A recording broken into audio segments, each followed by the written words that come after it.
Hey, and more hey. How are you doing? It is This Week in WordPress, episode number 265. I'm joined by two fine guests. I'm joined by three because Anil is backstage. Anil will just do the whole introduction to these two, and then we will drag you onto the stage. I think he's had a bit of a problem locating the link for this show. But, let's go there. I desperately want my finger to go straight. Yeah, I know it just doesn't work. Oh, if only you weren't about 4,000 miles away. We should totally organise that one day where you have like a finger on a stick or something and just drag it. Mark Westguard from WS Form. How are you doing, Mark Westguard from WS Form? I'm doing very well, Nathan Wrigley from WP Builds. How are you? Yeah, great, thank you. I think I've probably said Mark's bio. He is the founder and developer of WS Form, which is a fantastic WordPress form solution. You can find more at wsform.com. You're heading to WordCamp US, I think, aren't you? Got yourself a sponsorship booth. Yeah, sponsoring and heading out on Tuesday. Looking forward to seeing everyone there. Nice. And we're also joined by, there he is, Tim Nash. Now, oh, yeah, that would be great, wouldn't it? Just a little scratch on the head. Yeah, how you doing, Tim? You all right? I'm all right. How are you? Yeah, good. Tim is a security consultant with a background in development and system admin. He's worked with WordPress for nearly 2 decades and founded one of the very first commercial WordPress plugins. Today, he provides security reviews, consulting, and training. And as an active member of the UK WordPress community, Tim likes to scare people and enlighten people at conferences. You've adapted that sentence very well. You can find out more at timnash.co.uk.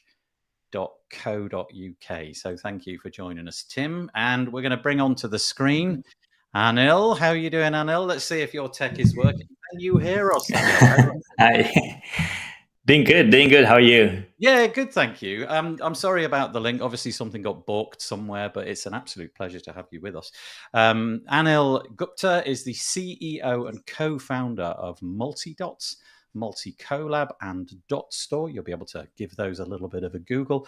But it's an absolute pleasure having you on the show today. Hopefully the first of many times. We're going to drone on about WordPress because that's what we always do. Sometimes we go a little bit off-piste. Just for your information, Anil, I talk all the time unless people interrupt me. So it's important that you interrupt me whenever possible. Otherwise, I'll just consume the whole 90 minutes. Or you can just sit back and relax. Yeah, that's right. And I will just keep talking for 90 minutes. It's never ending. I tell you, it never ends. Anil, I don't know if it's an echo that I can hear coming through your system, but until you came in, I didn't hear an echo. If you've got some headphones with a wire, it might be a good idea to go and put those in because then we probably won't. Give me just 1 second, and I'll put you on mute quickly whilst you go and do that, and I'll just introduce a few bits and pieces.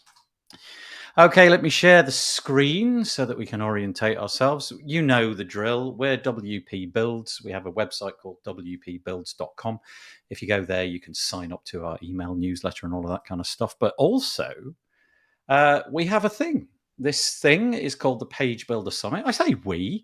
It is actually Anshin LaRue and I. We have this summit which comes around sometimes once, often twice a year. This year it's happening on the 18th to the 22nd of September. It's at the very hard to remember pagebuildersummit.com URL. Let me say that once more, pagebuildersummit.com. If you want to join the wait list, just add your name to that list. Basically what we do is each year each time it comes around, we kind of like clear out the email list so that nobody who doesn't want to get the emails gets the emails. So if you've been a participant in the past, probably the best bet is to just go and sign up again. That way we can keep you informed about all of the bits and pieces that are going on. pagebuildersummit.com. And also you'll notice the fairly subtle banner at the bottom there, which doesn't use up about 1/6 of the entire screen. That's asking for sponsors. If you're in a WordPress business and you fancy sponsoring that event, there's the certain Mark Westguard has done just that. He's availed himself of a sponsorship option. If you fancy doing that, then you can click this link down here, or just go to pagebuildersummit.com/sponsors. That page looks a little bit like this, and we will be able to tell you everything that you need to know about sponsoring that event and making it happen. So Well worth investment. yeah, thank you, Mark. That's great. Yeah, that's really kind of you. I appreciate it. Okay, let's get on to the WordPressy stuff. So we've got, I don't know, maybe 12 or 13 different articles that are going to be coming onto the screen this week. Oh no! First of all, I do apologise. We've got to do our hellos, haven't we? Let's see if we've got any people joining in. We do. We have Cameron Jones joining us from sunny Brighton. Hello, he says. Hey, We've Cameron. this is Bob, who. That's great. Either the icon doesn't come through, or Bob actually the characters : hand -pink waving : anyway, hi. I'm imagining that's Bob. Elliot Sowersby from Bridlington, just down the coast from me. How you doing? Sam Alderson says hi, folks. That's nice to have you with us. We've got Zubair Siddiq saying hello. Nathan, Mark, and Tim, and now Anil as well. Every week, Peter Ingersoll drops into the comments and tells us what the weather is like in Connecticut. So here we are. Good morning from beautiful Cape Cod, Massachusetts. Oh, he's elsewhere this week. 22 degrees centigrade, 72 Fahrenheit under sunny skies. Marcus Bennett from GoDaddy says hello from the airport. Oh, he's going now, Mark. Marcus Bennett will be seeing you there in a couple of days' time. Yeah, that is hardcore, as Bob says. What else have we got? What's the mute button for? Oh, you can just mute us, Bob, if that's what that's for. Yes. And then, hey, tomorrow on Do the Woo, talking to Anshin and Nathan on the show. Yeah, that's nice. Me and Anshin were talking about the page builder summit with Bob, so he's going to put it out as a podcast. And he says, if you listen to the show, play the drinking game and see how many... Oh, yeah. I had a bit of a game where I'd said the word sponsor the Page Builder Summit about 40 times. It was never not funny. It was actually about the third time in. It got really boring, but I kept doing it anyway. Greetings from Pretoria. Excuse me, I can't say the word. Pretoria, South Africa. Well, there we go. If you're joining us and you fancy making some comments, feel free to do that. That would be really, really nice. Probably, let's have a little think. What's going to be the best little thing for me to mention here? Yeah, send people to this link, wpbuilds.com/live. If you go there, you need to be logged into a Google account because it's YouTube comments. If you're in our Facebook group and you don't want to be anonymous, you go to this URL, wave.video/lives/Facebook. And then we get to see a little tiny icon of you, not just, that generic icon. So, yeah, do that. Right, there we go. Let's get on with it. So this is WordPress.org. They've got a page called WP20, a heartfelt thanks. I have not been using WordPress for 20 years. I'm probably on about the 9-year mark, something like that. And I put this in our show notes, hoping that the three of you would have a chance to think about the topic of what does WordPress mean to you? Because that's really what this topic was. It was a chance for some famous people, if you like, in the WordPress space to put their commentary on what it is that they've enjoyed over the last 20 years. And so I thought that would be quite a nice thing for us four to do. I'm going to kick us off. I think the best thing for me about WordPress, I keep saying this over and over again, is the community. The fact that I get to make a living out of using WordPress, which I am sure would cascade all the way down the people on this show. We're all in some way making a living out of WordPress, but also the fact that who knew that you could actually make real friends in the WordPress space. Started out using it. It was a WordPress, download. I got it off the .org website. Didn't really know there was a community. Knew that there must be some kind of community because it's free software, and I kind of understood how that worked. But then 2 or 3 years later, started to attend things like WordCamps, started to realize there were actually people like me in the world. And my wife had to suffer less because I could actually vent all the nonsense to them instead of her. And that's it, really. For me, beautiful the fact that I can make a living out of this free software, and also the fact that there's a full-on community of people. I'm going to do a bit of a round robin, if you like. So what I'll do is I'll kick off with Mark. I don't know if you had a chance to give that any thought, but what are your things that you're grateful for in the WordPress space? Yeah, similar to you, really. I've been developing websites for about 27 years now. And moving into the WordPress world was a big change for me. I was, kind of commercial, profit. And it was really nice to fall into a space where Where you could make making money. no profit at all. Yeah. Yeah, I'm now broke.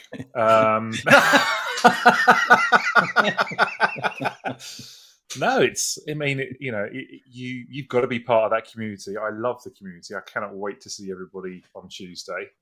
We sponsor all the flagship WordCamps, and really looking forward to doing that and giving back as much as I can. And it's a refreshing way of working, really. And I love the whole concept of open source, and I love that.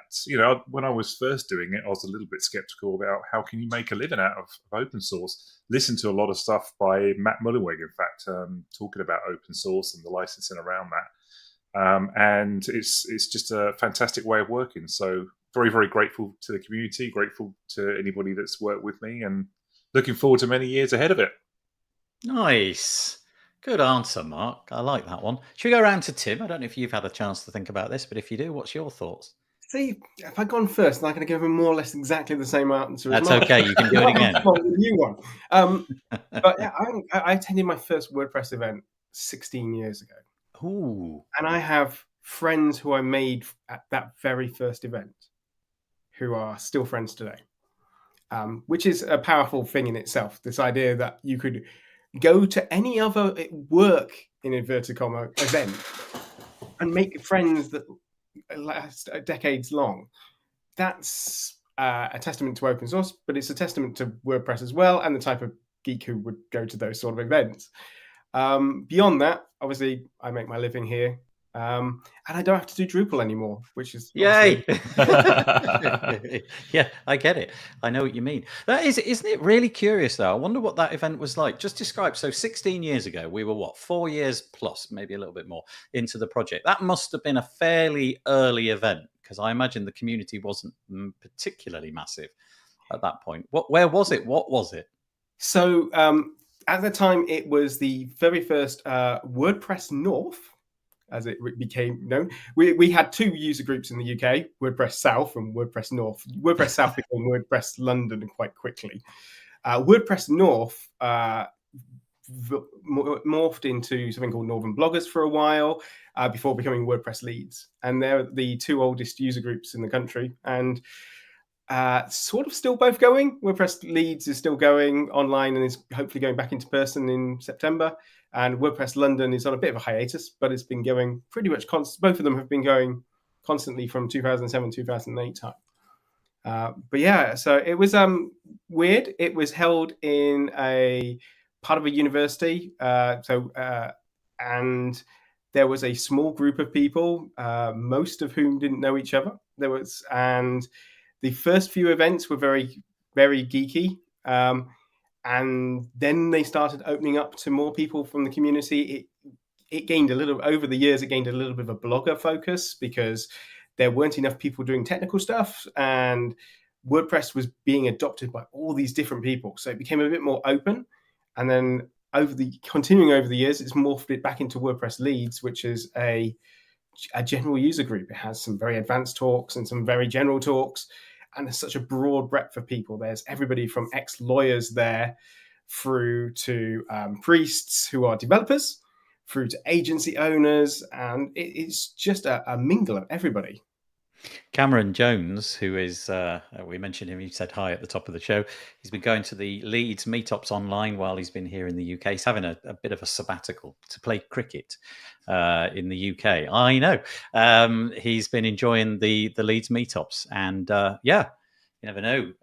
I know he's traveling around the UK a little bit. If you're still traveling around in September, Cameron, you could possibly attend the real world event. Oh, lovely. That's really nice.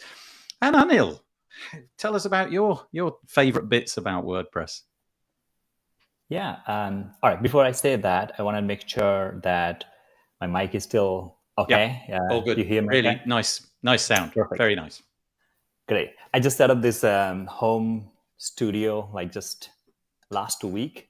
So yeah, so there are like a lot of tools and gadgets. I'm still playing with them out. Yeah, still embedding them. I've been doing this for about 8 years and my place is still a tip. Yours is way better already. Thank you.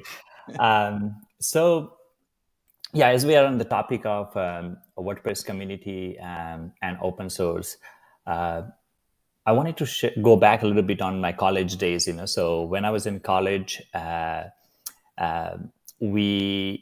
studied computer science, and at that time, when I wanted to learn a programming language and start, building websites, we had a very unique challenge because the place where I grew up was a small town in India, and the accessibility of technology and computer was determined by the price of the software licensing.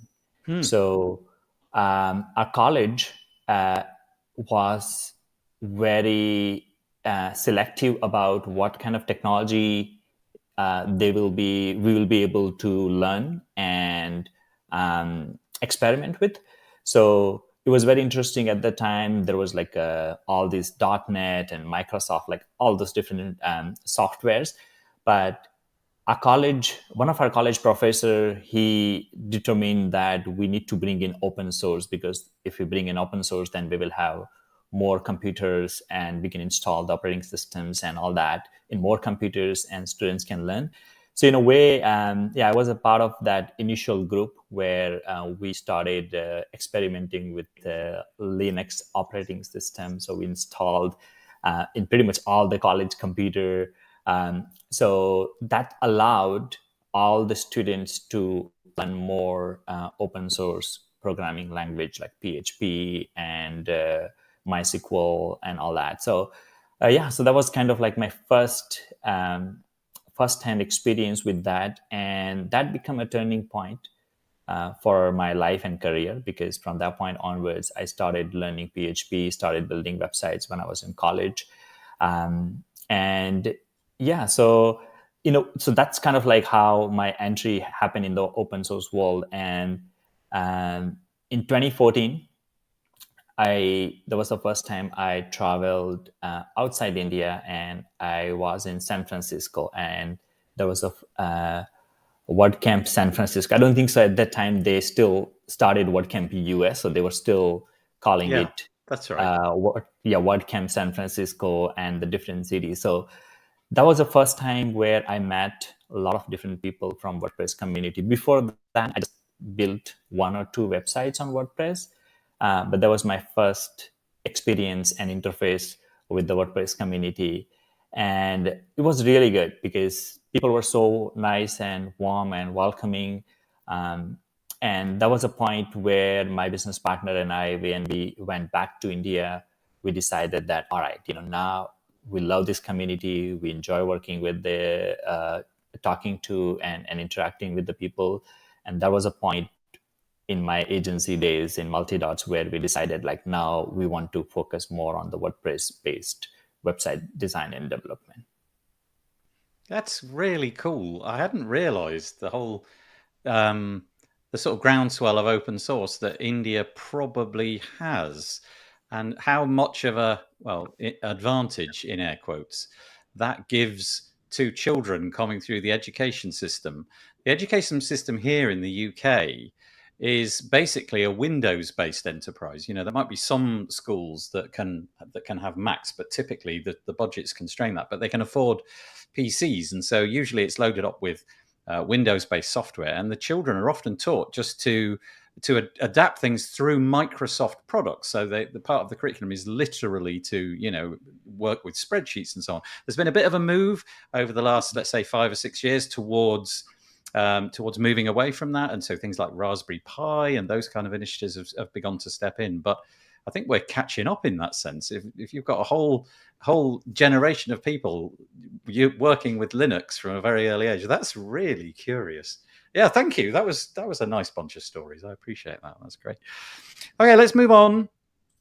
That was a nice piece. The next one is also extremely nice. This is to say, well, it's a WP Tavern piece. The title is WP Community Collective Funds First Fellowship for Accessibility Contributor Alex Stein. Over the last period, we've mentioned the WP Community Collective. They are an organization which is setting themselves up to offer a variety of different fellowships across the WordPress space. I've got the right word, I hope. Yeah, fellowship seems to be featured there. And so they have it's almost like a bit like a GoFundMe page. They come up with a solid project and a solid amount of money which needs to be acquired from community members before a certain thing can happen. And so in the case of Alex, who you can see in the picture if you're watching this, but if you go to the Tavern article, you'll be able to see it. Alex is standing there with Amber Hines at a WordCamp US, I think it was.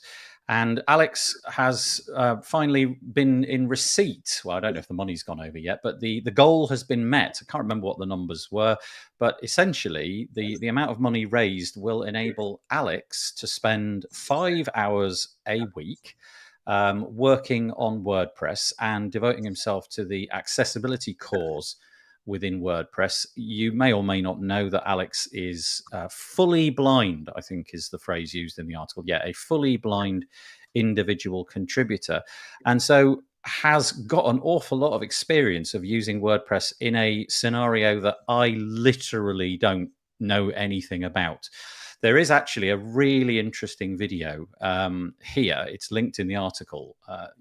I won't show it on the screen, but there's like an hour-long video where Alex goes through the Gutenberg project from an accessibility point of view. And it's a bit of a, well, to coin a phrase, it's a bit of an eye-opener, because you really genuinely do get an impression of WordPress from a completely different angle.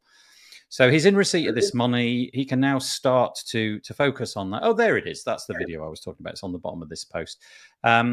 He can start to dedicate some time, make the project better. And I just think this is really fabulous.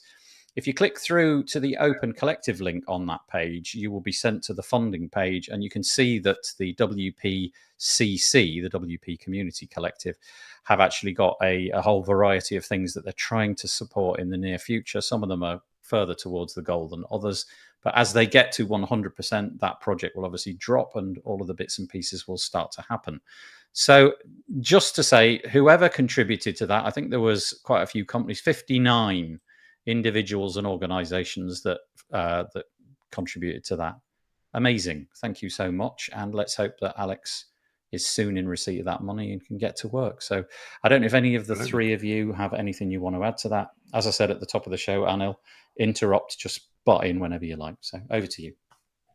I was just going to quickly say, isn't it nice that we've got the community collective exists as a concept? Oh. And I think it's quite nice that it's separated away from the foundation and all the other usual sets of drama generating groups that we have. It's a group with a single purpose, and they seem to be doing a really good job that's showing actual results, which I think should be encouraged, because I think that sort of diversity is a really good thing. And the other thing is to say that it's really nice to see accessibility being funded, because it is not something that gets funded very often. And when it does, it's being funded because of controversy and because things went wrong. So it's nice to see funding for the sake of funding and getting ahead of it in the first place. Nice. Thank you. Yeah, it's the likes of Alex and other people I know in the community that have certainly opened my eyes to accessibility, more so than I, ever took it into account. Being a plugin developer, accessibility, because we develop forms, accessibility is very important with forms and making sure that we have everything correct. And just, listening to Amber and other people in the community about that has really opened my eyes to it. So thank you to those people for having a voice and speaking about it within the community. Yeah, I imagine it was a lot of hard work putting this together. You can see that there's been a lot of thought about the topics that they're going to cherry pick first, but also just setting it up. And they've gone through a financial system, which means they're kind of inoculated a bit from, actually controlling that money. I think it's some kind of escrow system where you pay the money, it sits in escrow, it's held, they're not responsible for it, and then it's released when it's all been arrived, and so essentially nobody's getting their hands into that money, and they've taken great pains to make sure that that's all transparent as well. So sorry, I know Anil. Alex. Carry on. Sorry, I know Alex contributes not only on a software level but also in events as well. So he's making sure that events are accessible as well as software being accessible, which is equally as important. Nice. Anil, anything to add to that? I think you might have muted yourself, Anil. If you haven't muted yourself, we cannot hear you. One thing to say, Anil, is that we have had on this platform, we have had people having the same problem. If it persists and we can't hear you in a few seconds, what I recommend is just refresh the browser. I'll drop you back into the call, and typically that seems to make it work. But I can hear you giggling there, so I think it's working again. All right, can you hear me now? Yeah. Good. Yeah, I was saying that I have one. It's kind of a bit choppy now. I'm going to recommend refreshing the browser, Anil, and we'll come back to you. That's probably the best advice that I've got. Yeah, come back to us. Okay, so just on that note, here are the things which are to be funded and are being funded.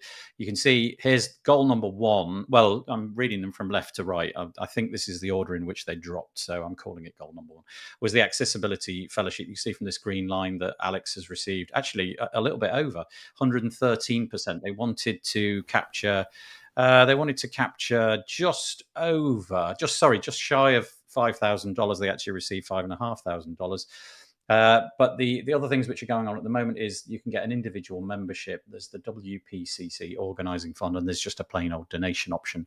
But my understanding is that as soon as this one was funded, the next goal will be set up. So hopefully we'll see that in the next few days. Right, let's put Anil back on the screen. Here he is. Let's have a listen, see if we can get your mic going there. All right. Yep, got you. Can you hear me now? Yeah. Great. So yeah, what I was saying is I have one suggestion on that, which is anytime any events like somebody supporting an accessibility or any cause, any good cause that someone is supporting, I feel like, sometimes those news get buried into a lot of other things that's going on in general in WordPress community. So my question is there any way where we can follow, any support or any event that's going on, which is supporting any kind of cause? The answer is to that, I don't really know, apart from following initiatives like the WPCC. And I imagine in here somewhere there is a way of subscribing. So I don't really have an answer to you on that one. No, I'm not sure. The other thing to say, Anil, and I don't know if it's true, Mark and Tim, you can either give me a thumbs up or a thumbs down. Is Anil's audio really like hit and miss? Are you getting him? Yeah, it's a bit of a thumbs down. So something peculiar, Anil, is going on with your audio. Basically about maybe 80% of what you said came through, and we got parts of words and not parts of other words, that kind of thing.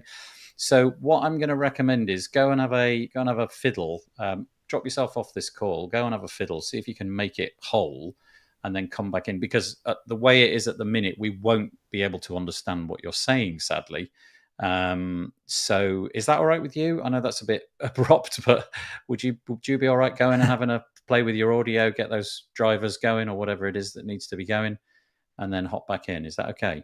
Sounds good. Yeah, let me try that. Okay, thank you. See you in a minute. Okay, so we've got some nice commentary about that. We have got Zubir saying he thinks that the WPCC is a great initiative by the WP community to fund Alex. That's really nice. We've got Sam saying, love the work that WPCC are doing. Marcus is just giving us a little bit of a catch up on the status of his airplane. He's going to jump on the plane now, so he'll catch up with us later. Thanks for that. And there was another one a little bit further up. What's that? Sorry. You can still watch us up while on the plane. He can still watch us. That is no excuse. Use his whole 20 meg and watch 5 more seconds. So exactly. That's terrible, Marcus. How dare you? Just going back to the talk that the conversation we were having a few minutes ago. Sam was saying that she'd love to meet more UK-based people. Honestly, the Leeds WordPress meetup is a good place to go. I would say that's still going, and September should be also WordCamp Whitley Bay. Oh, WordCamp Whitley Bay, of course. One and only WordCamp in the UK for the foreseeable future, and one that I'm pretty sure surprised most people. And when we've all been bemoaning the fact that there was absolutely no way we could have a WordCamp in the UK because of pricing and costs and all of it, and then up it comes. So that's in September. Yeah, and it's And in on kind of my Monday. neck of the woods as well. Unfortunately, I can't go. It's a 1-day event, and it coincides with some immovable object in my life, so I won't be able to make that. But yeah, isn't that great? Just sort of snuck under the radar. Nobody saw that one coming. It's brilliant. What have we got here? I know that Mark will be. Yeah, you see, Marcus. Michelle knows how to do it. She's driving, but she's listening in Starbucks. Thank you. Thanks, Michelle. I appreciate it. Just trying to separate anything out. Yeah, you're right, Cameron.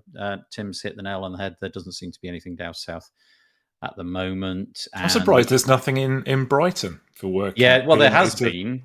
There's been a lot of stuff down there, hasn't there? But it's all post-pandemic. Everything's just gone completely. I believe WordPress Brighton is restarting. Great. At least they're trying to. I know I spoke to someone who was asking about speakers, and the problem with all the WordPress user groups have is a location, because since post-pandemic, finding a location that's willing to host a group of random people together at a cost-effective or ideally free just doesn't happen. And all of a sudden, we've gone from the cost of a venue being just a line item to now being the cost of a venue and insurance. Suddenly, insurance is like the most expensive thing, often significantly more than a venue is. It's difficult to find places to host. And honestly, running a user group, I did it for 10 plus years. It's really hard work. Yeah. And it's really, even with, we've got lots of advantages now. There's lots of support structure, but it's still a horrific amount of work to do. And if you don't think someone's going to turn up, then you're just likely to not want to do it. Yeah. London, it's too, they just can't find a venue. I think Brighton's struggling for speakers. I know Cheltenham was considering restarting. Manchester, I don't think has any plans on restarting. And then we've got all the smaller user groups, some of which have been doing online stuff. But yeah, getting it back in person is really hard. And especially without the core community being brought together for WordCamps. Whenever you saw a WordCamp, within the next 2 months, you'd see a new user group pop up. And at its height, we had 25 to 27 active WordPress user groups at the same time in the UK. So we had 27 user groups all going on the same month. You could have WordPress pretty much every day of the month. And now that number has dropped to, I think, 3 or 4. And none of them are in person at the moment. Cameron makes the point that London and Brighton were running earlier this year, but stopped again before he arrived. Question mark on Scotland. I genuinely bore on our we. I don't know how you pronounce that name, but don't know. Don't know. Aaron, it's Aaron. Oh, is it Aaron? You pronounce it Aaron. Do you not know? Glasgow and Edinburgh both used to have user groups. Glasgow's not been active for a while. Edinburgh's not been active for a while. There was Aberdeen and Dundee, but both have ceased. And I don't see Aberdeen or Dundee ever coming back unless there is a person there, maybe someone who develops plugins in Aberdeen who could start a user group. But for Glasgow and Edinburgh, there's a small chance they'll come back. But they lost their main, both of them have lost their main coordinators. They've drifted away from the WordPress community. So that in itself is a big problem. If there's nobody willing to step up, and as I say, it's easy to burn out, very easy to burn out, especially if you've been doing it for years. Just like you say, starting any event like that is a tremendous amount of work and commitment. So it's, Your Aaron is telling you to be quiet, Tim, basically. Saying, shh. And Aaron would go down as far as Dundee. It's not been there for a while. Is that like a north-south divide thing in Scotland? Dundee represents as south as you'll go. I used to live just south of Aberdeen. I used to live on the east coast. So there's not too much contention between north and south. It's more about the east and west. Would you go to Dundee, or would you have not? Was that too far for you? For me, I would have gone to Dundee. Oh dear, we got Anil back. We'll check his audio in a moment. Just to say, on a very similar note, I did a podcast episode with a lovely person called Joe Minnie, who Cameron knows. She's in Australia. She lives in Perth. And it's going to come out on the Tavern. It's going to come out on Wednesday. But she was talking about how much more difficult it is in Australia than it even might be, for example, in the UK, where we've got this densely populated little island, whereas Australia has more or less, roughly speaking, about a third of the population of the UK, spread over something almost exactly the same size as the lower 50 states in the US. So it's really difficult. If you put on a WordCamp event, you're probably going to have to get on a plane. If you're really lucky, it'll be like a 19-hour drive or something like that. So a really interesting set of just a real cocktail of problems in the Southern Hemisphere, but Australia in particular. So we get into that anyway.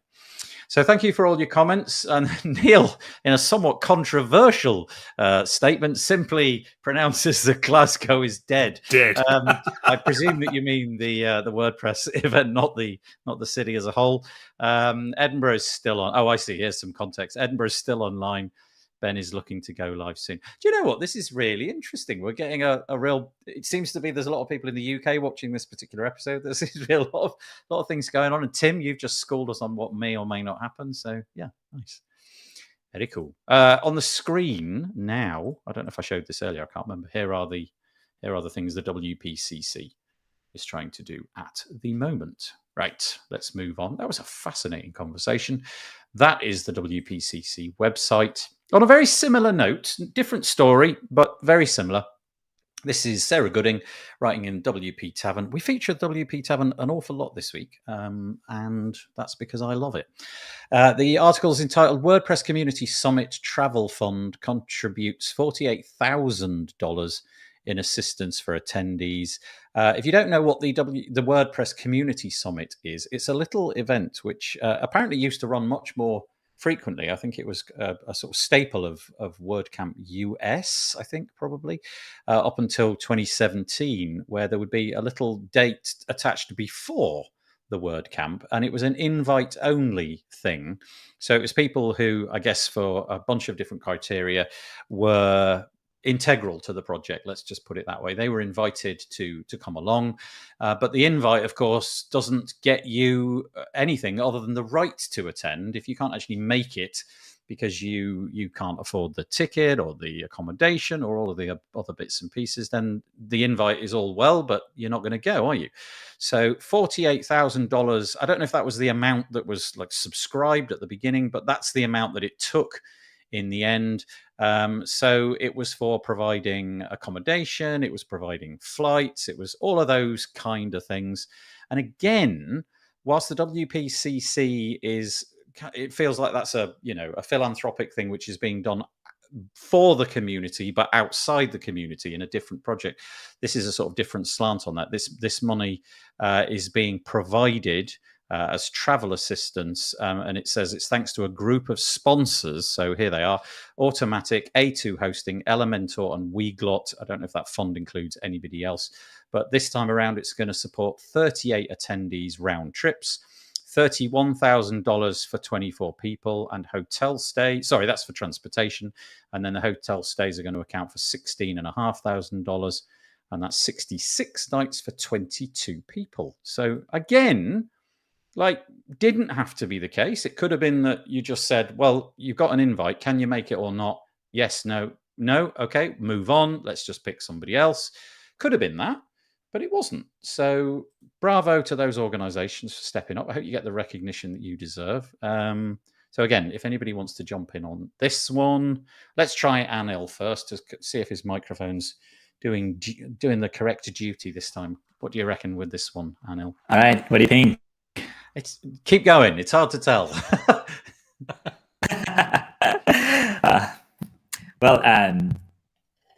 So I really love the initiative, and no, I'm so sorry.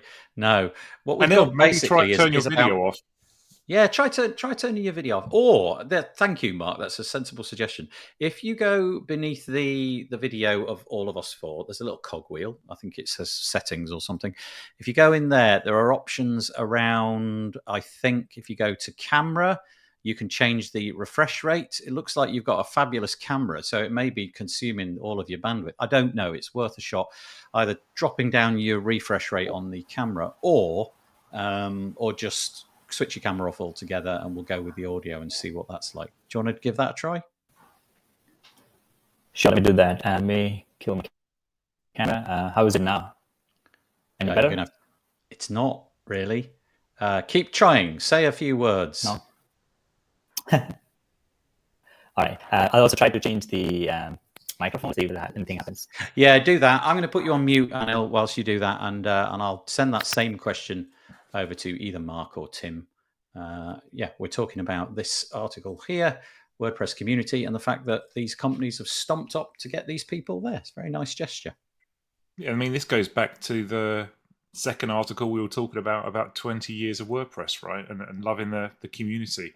And I love to see that, this is the contributions that we're seeing today have not only come from the big corporates, but from anybody in the community offering up any amount of assistance to people is wonderful. I know I like to try and contribute towards people getting to WordCamps. There are so many valuable people that deserve to be there that can't afford to be there, and contributing and trying to give back is what it's all about. I know like Master WP do their travel fund as well. So anything around this is welcomed. And I think we should, I think anybody that is a significant player in the WordPress community should definitely look towards giving back as much as they possibly can. I see a lot of small businesses giving back an incredible amount of their share of income back to the community, which is always applauded.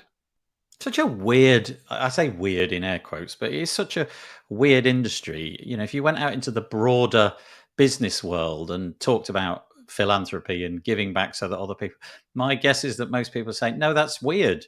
It's all about shareholders and dividends and making profit and all of that kind of stuff. It is, Yeah.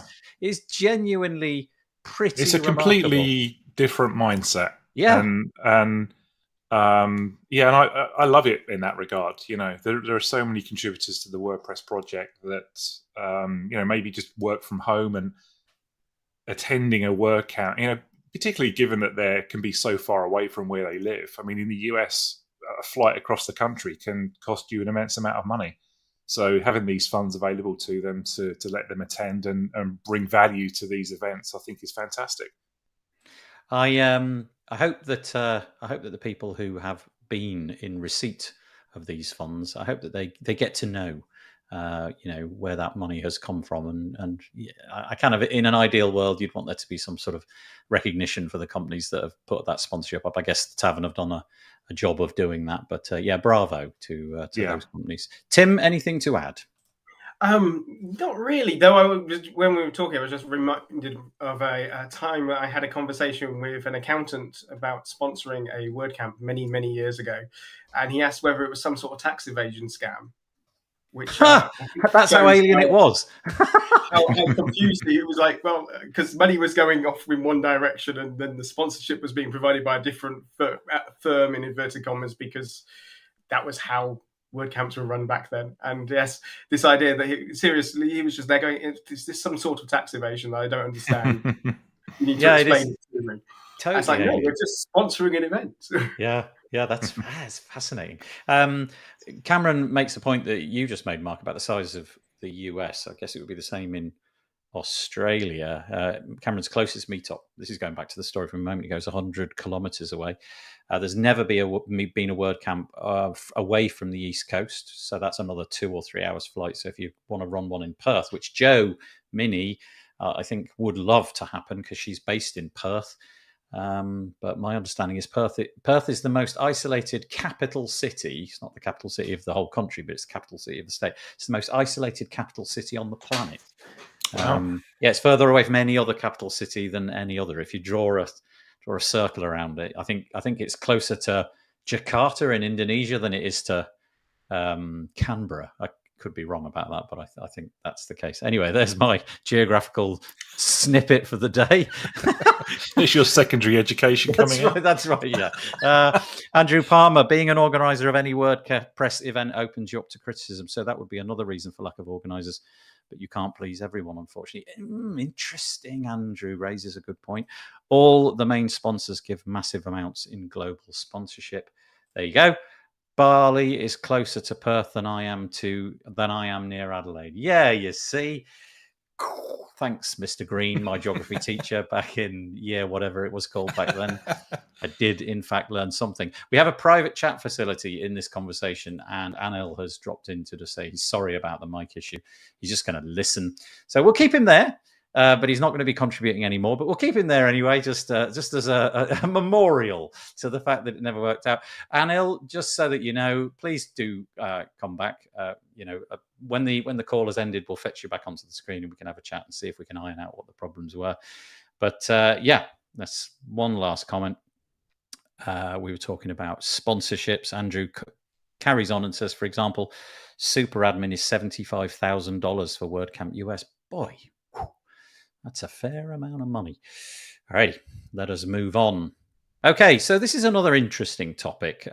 This is a podcast episode that I did with a chap called Jonathan Wold. He's been on the Tavern podcast a couple of times, but he's got a new initiative. Well, it's not new to him, but it was new to me, called Gildenberg, which is kind of a nice concoction of two words, Gild and Unberg, and Gutenberg. And he's got this idea, which he's trying to float at the moment and it's based loosely upon the European idea of a guild. I know Andrew Palmer's going to have something to say about this because he left a comment on the WP Tavern post. A guild in the European sense of the word, this medieval guild was a bunch of people who would get together in a particular trade or a particular geographical location. And it was kind of like, it was a way of trying to make it so that you all work together. So it could be like the exclusionary principle, where we're all the carpenters in this area and nobody who's not in our guild can do any kind of carpentry work. Otherwise, you're going to find yourself in trouble. Or it could be a geographical guild where, industries, all the industries in a certain geographical area line up. And essentially, it's a way of promoting the things for guild members. So if you're a guild member, you get preferential treatment. And Jonathan's got this idea of creating a guild, aka Gildenberg, in the WordPress space as a way of promoting plugins in particular who find it hard to get their voice heard. Now, I'm sure you can sympathize, especially Mark, being a product owner. I bet at the beginning when you launched WS Form, it was like shouting into the void. I'm sure there were, whole weeks that went by where you said, nobody's listening. I've got this great thing. I've built it. Well, it turns out that really is the case across the WordPress ecosystem. It's so big now and it's got such a big target painted on its back that lots and lots of people enter the plugin marketplace. But they don't have that marketing thing. They don't have the money to put into marketing. They don't have the nous to do it. They're a brilliant coder. They might not want to appear on podcasts. They're not good at making copy. So they've got this great thing, but they don't know what to do with it. So that's Jonathan's idea. Join the guild, contribute to the guild, pay a fee towards the guild, and then the guild in return will push your product to the audience out there. So my guess is that this will be reasonably controversial. One of the things that happened with guilds is that they sometimes became a bit of a clique. And my understanding, at least anyway, is that some of them, the reason that we really don't have them anymore is because they kind of outgrew, or society outgrew, the need for them in a way. So that's the sort of the counter argument would be, well, what if it's just a cabal of people who, I'm the SEO guy, nobody else who's got an SEO plugin can get in. Jonathan's thought about all these things, but I'm just going to throw it out there. Mark, Tim, commentators out there on the internet, what do you think about this? Interesting. I used to run a business in London called London Launch, and it was an online directory of events businesses. Kind of similar to this. Everyone paid a membership fee, and we would then use that as a pot of money to then promote those businesses. And it was successful, but what I found with it was that there were certainly some businesses within that membership that worked better for us in terms of being able to promote them. There was always a little group of people that no matter what we did, it just seemed to work better. It tended to be, we worked with venues and AV companies and people like that. And the venues always seemed to work really well, and people that were doing catering and stuff like that didn't really get much exposure. So, I wonder if this would have similar problems about it. Being a plugin developer, when I first came into the WordPress space, as you said, Nathan, it's there's no single place that you can go to shout about what you've done. The WordPress community is very fragmented. There's lots of little groups of interest groups and stuff like that. And it takes a long time, a lot of work to get your name out there. There's 50,000 plus plugins in that repo. 60,000 now. When I did it, there was 50,000, so it's grown significantly. And it's a challenge getting your voice heard, because we've got that group of plugins that have been out there since the beginning, and those are the ones that get the exposure because they've got the more, the more downloads and things like that. So I think anything to help developers, plugin developers or theme developers, I'm not sure if this extends to that, to give them exposure, I'm all about. I'm interested to see how it goes and whether it's going to, do what it says on the tin. I'm interested to see, what the charge for doing that would be as well, because Jonathan's going to have the same trouble that I had on day one. He's obviously got a much bigger audience than I had when I started. He's been in the business for a long time, and he's got the reputation to go out there and talk about it. But I wonder how much of a challenge it's going to be for him to get that exposure that these companies are going to expect. That was another challenge for us as well. We were charging a monthly fee for marketing these companies, and if we didn't show results, they fell out of the platform. And again, by depending on the type of business that you were and the type of plugin that you were, kind of dictated how successful that was going to be. So I wonder whether Jonathan will hit those same walls. But I wish him luck with it. I think Andrew Palmer, he made a comment in the WP Tavern post. So if you want to read what he said, he's put some well thought through objections to the idea, and he said he was not going to comment more, but then he commented anyway. He said, "Okay, one more thing. Jonathan will help you do it for $10,000 currently. I think 10K means $10,000 plus a commission of 25% of end deal." And it's basically going to become a marketplace. So yeah, maybe this would be one of the things that people would rebel against. Jonathan Wold did reply to Andrew's comment, which you can read on the Tavern website. But yeah, I guess that's the thing. We already have a marketplace. We have the repo, but it's very, very difficult, I think, to make the repo work for you if you are undiscovered, brand new. Yeah. You need to get the plugin up and running right now, but you've got to wait for the plugin review team, and that's whole 60 days and what have you. So yeah, and I guess WordPress. Tim. Oh, sorry, you go, Mark, and then we'll flip to Tim. Yeah, I guess WordPress.com are doing that in a way with their own plugin directory that they're putting together, and that's been progressing quite slowly. So I think they're being quite cautious about how they do that and still trying to work out how that's going to work on WordPress.com. So I'm interested to see where that goes as well. Sorry, Tim. Now you'll go.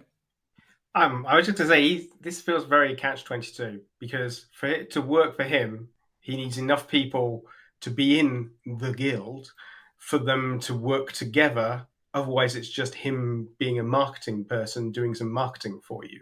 And there is a finite amount of him. So he can only do that for X number of plugins before he dilutes. So presumably the goal is that they all somehow collaboratively work together and become a bigger thing. That's what the guild is. And then you join the guild to get that bigger presence. But if it doesn't have a big presence, why would you join? And so he's going to have to rely more and more on selling other things to tempt you in before you reach the goal of this big presence. And there will become this barrier point where he can't do X. He'll run out of hours in the day. He'll run out of people to support. And then it has to have reached that critical mass by that point, or it will implode and fail. It also feels like something that's been done many, many times before. We've just given it different names. I mean, ultimately, you could say this sounds not dissimilar to what Post Status did when they created their memberships system. With you can become a company member. Well, I don't know quite how they describe it, but you can become an organization through Post membership, and then they promote you on their newsletters and through bits and pieces. There have been other projects that have failed previously to this. I just can't see it working as a single person. And I'll be honest, when the mention of $10,000 came up, and my brain just went, yeah, because plugin developers are well known for having large amounts of startup cash. That's where they start off in life, with vast quantities of startup cash, these small solo developers. I can just try and imagine that conversation as you're there going, so what did you do, honey? Oh, today I just paid £10,000 to this random person on the internet, but he's going to make me a star. Interesting analogy. There's a comment there on the screen from Andrew Palmer saying he knew he liked Mr. Nash. Obviously, sort of similar sentiment there. What I would say is, if you're curious about this in any way, shape, or form, obviously over a 40-minute podcast episode, Jonathan is able to explain a lot of the detail. I tried to provide some of the sort of counter arguments. And so have a listen. If you're not into listening to this kind of thing, there is a transcript, so you can read the entire thing. It's all there for your delectation. So anyway, that's a project Jonathan's trying to launch. Gildenberg, keep your eyes peeled. Let's go to this in just a moment. I'm just curious. I don't really know, Max, if you're listening to something perhaps a little bit further back in the timeline of this podcast, because he said, sadly, a lot is happening in Facebook groups. Can any of you think what he might have been? Can you think of something that we've dealt with in the last hour or so that might have? Maybe he's talking about community. Okay. Yeah, maybe the WordCamps. Max, we're not ignoring your comments, is what I'm saying. We just, I don't know that it's sort of in line with what we're talking about now. So if you click refresh and get to where we are, that might make the commenting a little bit easier. Andrew, one final thing. I think the best way forward is simply to build advocates. That's what Mark did, because he has an awesome product. Yeah, the check is in the post, Mr. Palmer. Yeah, I was going to say, just on the back of what Tim was saying about the $10,000, it is a lot of money. The vast majority of plugin developers in the repo aren't existing big companies with big budgets. I certainly wasn't. I did try putting money into some marketing stuff, but quite honestly, the best success I've had is by being active in the community, developing advocates with people that believe you've got a good product and like to talk about it. If I go out there with an ad somewhere and I say, hey, buy my product, generally doesn't work. It's much better to make noise within the community that you love and be proactive in it and help people out and give back. So this is an interesting sort of counterpoint. So this is in our private chat. So Anil's there on the screen, but he's not on the screen, if you know what I mean. He's put a little message in the private chat, and he said, I worked with Jonathan for one of my products. And as a newcomer to product space, the advice and value offered by Gildenberg and Jonathan proved valuable to me. He went on to say, to me and my business, and it's got an ellipsis, but there's more. I'll quickly read it. I think it's a good idea for tech founders who need support and assistance with distribution and strategy. So there's somebody, Anil, for whom this has worked. But obviously there's sort of different discussions here. Let's see how this goes. Yeah. Well, Jonathan is a very valuable resource if you can get with him one-to-one. He's so well connected. And if you're lucky enough to get some one-on-one business advice with him, which I've had, through Post Status, it's certainly valuable. Oakley dokley. Thank you very much. Right, let's move on. Crocker Blocks. So this is a Ukrainian-based company. They make plugins for WordPress. They are having an online event. It's on the 28th of September to the 30th. By the way, that's just shortly after the Page Builder Summit, which if you feel like sponsoring it, you can go to pagebuildersummit.com/sponsors. But this is shortly after that. So, there's no conflict there. They're running an AI web agency summit. I love these kind of things. So it's got a real defined little niche. It's not just about, agencies and the agency space and building websites in general. And if you go to the Tavern, you can see this piece all about it. It's going to be 28th to the 30th of September, as I said. There are 10 speakers spread over, I think it's a couple of days, 3 days. There we go. And you can find more about it on the Crocker Block website. And you can register to join there. The speakers are listed here. Remkes de Vries, a common participant of this show. He's going to be joining, as well as a bunch of others. And I believe, Mr. Westguard, that you are also going to be on a panel in this event. Yes, I am. Talking about AI and AI products and how we have developed those. Yeah. Okay, there you go. Thank you very much. Okay, anything with that, Tim, or should we just move on? Nice. Okay, shaking his head. All right. So it turns out, I didn't actually know this, but it turns out that the WordPress.org support system, if a comment has reached a 6-month benign period, it's gone into dormancy. And what that means is not that the post was published 6 months ago. It means that the last comment was 6 months ago. So, a comment could, in theory, keep going indefinitely if every couple of months somebody logs in and writes another comment. But after 6 months of no activity, that thread is automatically closed. Obviously, that means that nobody can comment on that thread. And there's been a little bit of a discussion this week about whether or not that's, in fact, a good idea. Would it not be better to have either comment threads that are open indefinitely? Some counterpoint to that was, well, they just get filled with spam. After a period of time, the robots come in and you'll just literally get thousands and thousands of spam posts. Or even if it was just a few, it's still horrible to read. And if you genuinely wanted to add something, you'd have to get through all that spam before you got your opportunity. So another option might be, what about the idea of maintainers of that thread, if you know what I mean? I don't know exactly what the right word is. What about if people could bring it back out of dormancy, or if somebody creating a comment could bring it back out of dormancy, and then it could kind of go back into I don't really know. There's all sorts of different things. I know for my part, I haven't really used the WordPress.org support forums, and this has been a frustration to me. But browsing around on the internet more generally, it does kind of annoy me when I'm aligned with a product and I go to their support forum and I see that the perfect thread is now closed to me. So I basically have to revive it and write the same thing again. So I don't know. I'm with Matt Mullenweg because he made a little comment here. He said, let's move away from auto closing to just having a warning that you're replying to an old thread. So that's quite an ingenious way of doing it. Just post a warning. This thread hasn't been touched for 8 months. It's potentially gone cold, but you can comment if you like. I don't know. What do you guys think?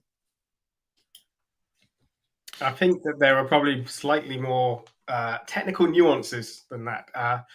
The forum is still using BBPress, and it is very old, and it is maintained by a group of people who are pushing what it was designed to do to the absolute limits. I suspect that there are technical reasons that are pretty around. If you close it, it just makes life a lot easier. Even just allowing the extra spam might be enough to completely wreck the forums. So the one thing about these is that this is something that the support team will do in their weekly meetings, is talk about. And I'm sure that discussion will be interesting. And I'm sure the meta team will come in and give some, can we actually do this? Because when it comes to the WordPress.org forums, it's lovely that we go, I'd really like this feature. But the practicality of it is that it is a bit fragile, and implementing new stuff, or even just doing something that seems really benign, like taking 6 months off, could result in a lot of headaches for some very unpaid volunteers who really would like to just keep things running, and that's that. That's interesting. So I won't press you on the point, but you're basically highlighting that there may be technical reasons why this is not as in reach as it might seem. Yeah, okay. Yes. That's fascinating. Okay, thank you. Oh, that's an interesting angle. One that didn't get raised, I don't believe, in the post. So Tim to the rescue, maybe, giving us what we need to know. Mark, anything on this? I don't know if you get yourself involved in any of these support forums, or whether you do it all on your own. Yeah, I mean, we have our own support forum, obviously, because we have a light edition of our plugin. So we deal with that. Also, I believe, and I may be wrong on this, Tim, but the plugin reviews is done through a similar system. And yeah, I mean, if technically, if allowed, I'm all about just leaving the threads open. But if that's not possible, then yeah, fine, leave it to the 6 months. But obviously, the way I'd like to see it is keep it open. But if there's a reason for closing that down, maybe there's been a heated debate and it's time to shut it down. We don't want to listen to that anymore. Then yeah, close it down. I've actually had one of my reviews shut down as well. I had a very I don't want to say angry, but nutcase that was that was way better. was basically threatening me, and the review team very kindly shut it down. So having the ability to do that is obviously a must. But yeah, I mean, I agree with a point that Cameron made about spam being a terrible argument. It's you're going to get spam at any time with these things. Obviously, the older it is, the more likely it's going to be picked up by bots and things like that. But I think WordPress does a pretty good job of keeping spam out of the reviews and support tickets, as far as I've seen. Well, Mark, it is at this point that I would like to publicly apologise for that thread. It was you. I am so sorry. It got a little bit out of hand. I mean, after all, why can't a plugin that does forms, why can't it make my TV work better? Honestly. I'm working on it. I'm working on the integration with your Samsung. Thank you very much. Elliot, I think he's just giggling at that little exchange. Thank you.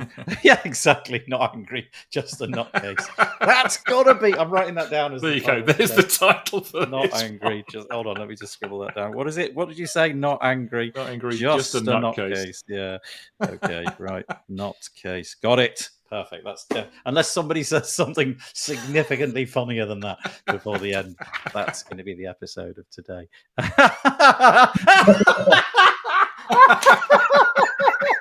That's brilliant. You have to have the video. Mark's just held up what he's obviously just printed in the most basic of fonts. It says "Sponsor the Page Builder Summit" or something equivalent to that. Mark, actually, I do get a bit weary of looking at your face. Is there any chance that you could just keep... If I could just stand there like... Please, thank you. Yeah, I could put your face up. You know I can. Yeah. He's got it in a box somewhere. Oh, that's brilliant. Angry Nutcase, title of the episode. Yes, Cameron, you've hit the nail on the head. Anyway, okay. Moving on to some acquisition news. Honestly, rewind the clock like 2 years. This is all we talked about was acquisitions. It seems like the boiler has gone off a little bit there. But we have another one. This is to say that Group One, who I actually didn't know, used to have a different name. Tim told me that was it 1 and 1 hosting, Tim? It used to be that, but they've renamed themselves as Group.1 or Group One, styling themselves as a European cloud hosting and digital marketing services provider. They've taken control of 3 plugins, all of whom I've heard of, and usually when there's a whole bunch of plugins acquired, I've heard of a few of them, but these are some of them pretty big. 11 million installs in total. Back WP Op, Add Minimize, and Search and Replace. They've been rolled into the product offering of this company. They've taken them off the hands of Impsyde, INPSYDE, and they're going to be joining the suite of plugins which they currently already own, and you've definitely heard of some of these: WP Rocket, Imagify, and Rank Math SEO. They've been sold so that the company in question, Impsyde, can concentrate on their core competencies. They say they can work more with their clients like PayPal, Payoneer, and Molly, obviously into the whole payment gateway thing. Curiously, right at the bottom, Sarah Gooding, when she wrote this piece for WP Tavern, obviously probably reached out to them and said that Simon Kraft, who is a representative for them, was unable to comment on whether the commercial versions of the acquired plugins would be subject to any pricing changes. That is atypical. Very normally we hear the usual boilerplate, which is nothing will change, everything's going to stay the same, existing customers won't have price increases. So that's quite an interesting departure from that usual thing. I mean, obviously the absence of saying it doesn't imply it, but it kind of does a bit as well. So let's see what happens. Mark, Tim, I don't know if there's anything on that. If not, we'll just carry on. I hope they don't mess around with existing subscriptions. That's all I can say. Are you a subscriber to any of them? I'm not. No, but it usually ends in tears when that happens. So I hope that they just keep that stable and keep doing what they're doing. Tim, anything? I mean, it just continues the trend of hosting companies buying WordPress products. I mean, at this stage, it's who isn't owned by a hosting company, even if they keep them as like little subsidiary companies. I'm pretty sure Mark's really is owned by GoDaddy, and he just hasn't announced the acquisition yet. We'll give it time, but it will come. He will be sold off to some hosting companies at some point. I honestly, Tim, I think that's very, very negative of you. The WP Build podcast is sponsored this week by GoDaddy Pro. Yeah, they've been great to us. I just thought that was worth slotting in there. That was brilliant. Okay, so that they have been bought. Let's see what comes of that. Okay, this is right up your street, Tim. We've got 15 minutes left. We've in potential. Actually, do you know what? Just before we come to this one, because this could keep us going for a little while, I'll just throw a few quick ones out there in rapid succession. Here's the first one. Anne McCarthy, who everybody knows and more or less everybody thinks is great. She has written a post introducing wordpress.org/blocks. There's obviously a bit of an endeavor to make the public understand what blocks do. And to that end, a page has been thrown up. It is that URL, wordpress.org/blocks. Here's what it looks like. And it's kind of like a 101. It's very, very simple. You could consume the whole thing in about a minute. But I feel it's just about making people understand what they are, because honestly, I think if you're a total novice to WordPress, this whole paradigm of blocks and all of that is a little bit confusing. It's, it can be a bit janky. So this page has been put together, but typically in the WordPress way, this isn't the fixed end product. Anne at the bottom is at great pains to say, can we have some thoughts on what you think of this page? Does it, for example, is it compelling enough? Does it keep confusion to a minimum? What visuals would better communicate what blocks can do? What additional resources are needed to be created? And where else should the page be linked from to improve discoverability? So if you are really an advocate for blocks and you want them to become much more well understood, then go and check that out. A certain Mark Westguard is doing a bit of a deal at the moment. He's got this product called WS Form. We may have mentioned it. I don't know. And it's a form plugin for WordPress. And he's offering 30% off because he's kind, because he's a nice man. And from now until the 27th of August, 2021, there's the catch. It was 2023. I'm glad I changed the date. That's right. Yeah, you get 30% off the core product, or indeed any of the product, I believe. WC30 is the coupon code you can use there. And just as a bit of a joke, if that coupon code did happen to run out, you can always head over to the WP Bills deals page and you can get 20% off. So, if you fancy giving Mark an extra 10%, there you go. That's how you're going to do it. Coupons cannot be combined. That's right. Coupons cannot. Yeah, 50% off. That's great. This one is just to say that there's nothing on this page to show it, but Lifter LMS has got a 50% reduction at the moment. In the newsletter tomorrow, I will drop the code. You can probably find it in a newsletter or so. I just can't access it at the moment because all my screens are all messed up. But there is a coupon code out there. When this article is published in the morning, tomorrow morning, it will be in there. It's something like Lifter 50. They're not keeping it secret or anything, but 50% off their plans. So that's kind of nice. And we'll just drop this one in, which has nothing to do with WordPress, but totally spooky before we get to the final security article. The Guardian have written to say that scientists have been able to reconstruct from people's thoughts the Pink Floyd song, The Wall. Now, this is just spooky. So they basically trained a bunch of people and examined what their brains did when they listened to a bunch of songs. And it turns out music is the perfect thing for this because it's got rhythm, it's got, the things happening in time, there's cadence to it, and there's a whole, there's harmony and all of that kind of stuff. And apparently these things, if you're a brain expert, they display in certain ways under these scans. Anyway, turns out they can reverse engineer, not like just that this is the song, but they can actually pinpoint the moment when they're thinking the lyrics.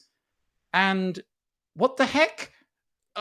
I mean, we're going to be in an era fairly soon where you just go out on a date or something and just be like putting a hat on somebody and saying, right, let's see what they actually think about me, or something like that. Anyway, I just think this is science at its most extreme.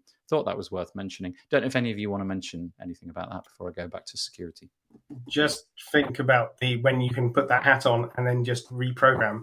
It's quite apt that it's another brick in the wall. Yeah. There ultimately might be a case of we don't need no education because it's downloaded for you.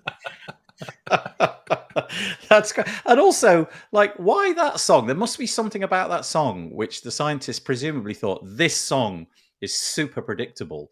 I'm guessing, it's got that real slow introduction where not much happens, and then the voices come in a certain way and all of that kind of stuff. So yeah, anyway, the beginnings of reverse engineering thought have now started. And obviously, if you are going to be thinking about A Brick in the Wall by Pink Floyd, that's no longer a secret. Everything else is fine. But that song in particular, you're screwed. Don't ever think about it.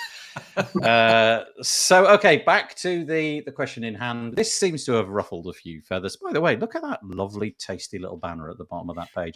Something to do with sponsoring the Page Builder Summit. Mark, you got a piece of paper. I released a podcast. There it is. Look at that. Beautiful. Beautifully done. I released a podcast episode with a chap called Calvin Alkan from a company called Sneeko, SNICCO. They're a security company. And this is weird. We've never done this before. Because this is such a hot button topic, what I decided to do is record 4 people. And the rules of engagement were as follows. I'm going to record all 4 of you. None of you are going to get to listen to what anybody else has said. I'm going to publish those episodes in a random order. Just essentially so that everybody can have their fair say in isolation, so that you can't listen to what somebody said and then you get to reply, but they don't because their audio went out. Anyway, randomly, Calvin's came out first, and in this episode, he was basically bringing into question whether WordPress security malware scanners, in particular, not the whole industry, but malware scanners and firewalls and things like that in particular had any use whatsoever. His contention really is that the way that they have been built, and he points out certain plugins in particular, and the nature of SQL attacks in other plugins to leverage the problem, mean that if effectively a half-decent hacker will be able to null that firewall, null that malware scanning to the point where it's absolutely useless. And that is his contention. They are useless. Akshat Chowdhury from Malcare, the plugin in question, they get their episode, right of reply. It'll be coming in a random order at some point soon. But I did want to know what Tim thought. We touched on this at some point in the future. But Tim, honestly, we know that you've got security chops. What's your thoughts? That's it. That's just a big sigh. I mean, that sums it up. It's just a big sigh. Like, yeah. About 8 years ago, I did some research and I looked at sites that were hacked across the board. I worked for a hosting company at the time, and I looked at all the sites that we'd been hacked, and I looked to see how many of them had a security plugin installed. And I then looked at the various ways they'd been hacked. And the statistics at the end of the day was you were as likely to be hacked if you had a security plugin installed as if you weren't. Sometimes how you were hacked was different, but ultimately having a security plugin by itself did absolutely nothing. That's because most people didn't understand how the plugins they were using work. The plugin authors made claims that were dubious at best. And generally, people got a humongous false sense of security that I've installed the plugin, my job is done. Do malware scanners have a place? Yes. Are they are WordPress plugins the best place to do a malware scan? Probably not, but the average person cannot set up a malware scanner on their hosting solution because they do not have the level of privileges and access to be able to do it. That's why you get good hosting, who will do all this for you. So a good host should know about your malware on your site well before you do and well before your plugins can do it. But these plugins aren't aimed at places that have good hosting. They're aimed at Joe, who just set up on the cheapest hosting they could. They're running their website. They know nothing about any of this. Is that better than nothing? Yes. Does it help them sometimes? Yes. Can it be bypassed? Absolutely. Is it bypassed? Yes. There are active vulnerabilities and active attacks in the wild that are disabling your word fences, your malware, all these plugins. That they've got ways to come around them. I was looking at a site literally just 2 days ago where it's like, that's interesting. When you go and do a dpcli command, you can see that the WAF rules for word fence just aren't loading and it's coming up with errors. And it's like, okay, well, that's something is stopping the rules being updated. Why would something want to stop the rules being updated? I wonder. Yeah. I'll have to go and have a look. So these things are exploited in the wild. My bigger issue with WordPress security plugins has always been that the benefits to them are only benefits in a very small niche and they're sold on a mass scale. I would much rather people focus their time on choosing plugins very carefully, keeping their sites up to date, and keeping their users' credentials secure. If you only have to do two things, setting your site to auto update plugins and making sure that your plugins stay up to date will do you more good than installing a dozen security plugins. And I've been there. I've seen the sites where I've gone, you've not got one, you've not got two, you have 5 security plugins that all do the same thing. And guess what? Your site doesn't move. It is slow. Yeah. So, yeah, I mean, they useful in very certain circumstances? Of course they are. Would I tell someone to uninstall their security plugin? Probably not. But there have been times that I've certainly have. Do I think that they are a load of garbage? No. With lots of asterisks. And let's have a longer, proper debate about it. Do I think the marketing is a load of garbage? Yes. Do I think that the plugins could do a hell of a lot better job at educating people as to what they actually can do versus saying, we will secure your site through our bulletproof security. Our marketing is 100% effective.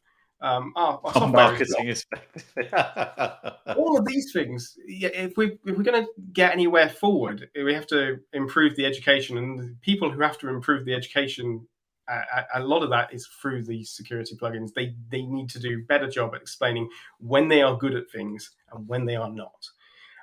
I watched the whole articles about, hey, these are a load of shit. You should try using our way of doing things. And then I've seen the responses backwards. And the reality is, of course, that these are two groups of people who are having a marketing war. They're not talking about security. They're not talking about improving your security posture. They're trying to sell their products, and they're using adversarial ways between the pair of them to do so, which is sad because there could have been a proper conversation. And we could all be collectively saying, as a community, we want everybody to stay safe and have a better security posture.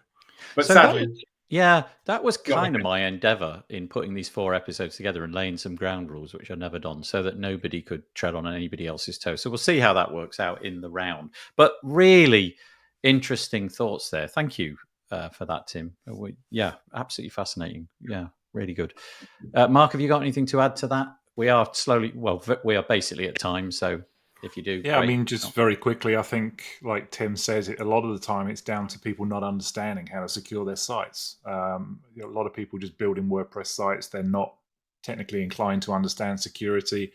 I think these plugins, when they're scanning for malware, when you're doing that and a problem comes up, it's too late. You've already got the malware on your server. I'm all about putting security before it even hits the server, so looking at products such as Cloudflare, for example, and things like that. But yeah, I agree with what Tim was saying. Cameron, last little comment. Cameron says, if you have an SQL injection vulnerability on your site, you have bigger problems than your security plugin being bypassed. It's a good point.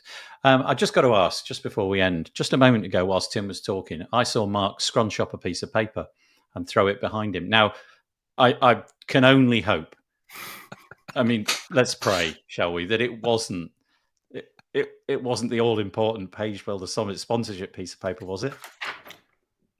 Yes. It was not. No. Oh, darn. I was really I have a dog behind me snoring. Really hoping you'd have to unscrew it.